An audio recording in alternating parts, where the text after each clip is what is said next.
Here we are at Agribio, a research centre at La Trobe University. This is where we do the post-harvest section of the Blush Pear project. Basically what we do is we have 3 new varieties. At the moment they're called 118, 131 and 0534. For each of those 3 varieties we harvest them 3 times and put them into storage. They're either stored in air or controlled atmosphere. The reason we harvest them 3 times, we do an early season harvest, a mid-season and a late season, is that these are new varieties and we're not sure when's the best time to harvest them. We're using the DA meter that Dario Stefanelli uses in order to work out what the maturity of each fruit is, and we harvest basically, as I said, early, mid, late season. We start early January, we finish just last week, which was mid-March. So once they're harvested, we bring them back here to Agribio and put them into storage.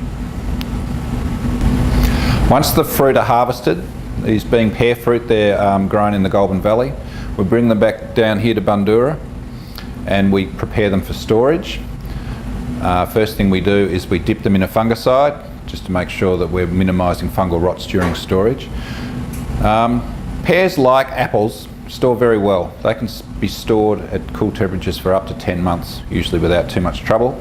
These being new varieties and blush varieties as well, we really don't know how long they're going to store for, and that's what these trials are all about.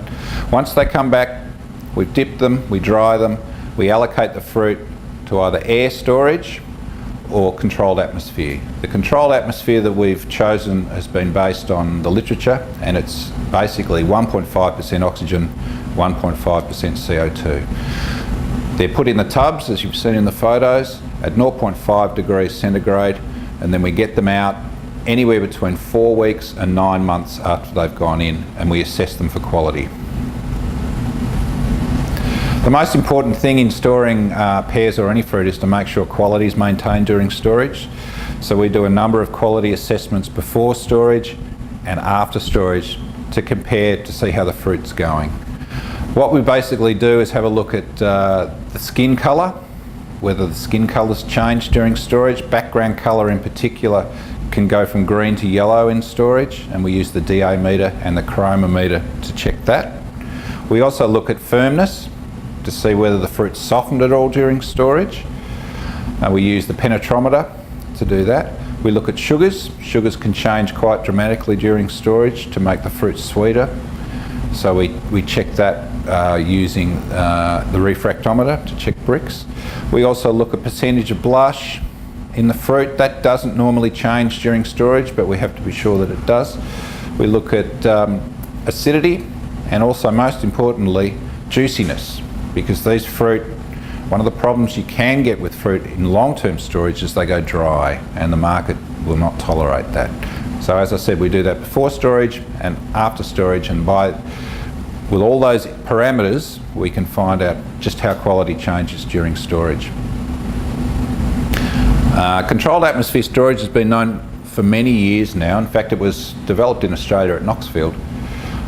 Basically low oxygen and high CO2 puts the fruit to sleep, and it means that you can store for basically twice as long as you would in air. Also, the very low oxygen minimises storage disorders, particularly one called scald, which is usually based around oxidation. So if you've got very low oxygen, oxidation processes don't take place. It's now standard procedure in many commodities, particularly apples and pears. Works very well with those.